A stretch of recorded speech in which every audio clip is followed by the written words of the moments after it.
আসসালামু আলাইকুম ওয়া রাহমাতুল্লাহি তাআলা ওয়া বারাকাতুহু। প্রিয় শ্রোতা মণ্ডলী, ব্রাদার ইসলাম, বন্ধুগণ, ভাইজান আমার, আমরা কুরবানি অর্থাৎ ঈদুল আজহা দিনটাকে অতিবাহিত করে ফেলেছি।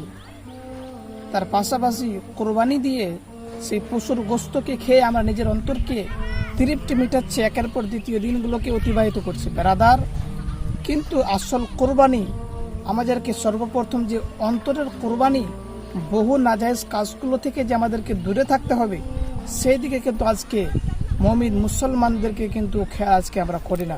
ব্রাদার, যেমনভাবে আপনি আজকে সুদ থেকে নিজের অন্তরকে আপনি কোরবান করুন। জাকাত দিয়ে আপনি দিচ্ছেন না, জাকাতের হকদার হয়েছেন কিন্তু জাকাত দিচ্ছেন না, সে জাকাত দেওয়া থেকে জাকাত দেন, জাকাত না দেওয়া থেকে নিজের অন্তরকে আপনি কোরবান করুন। ব্রাদার, এক কথায় কোরআন ও সুন্নাতের যেগুলো বিরোধিতা কাজ, সেগুলো কাজ থেকে আপনাকে নিজের অন্তরকে কোরবানি করতে হবে।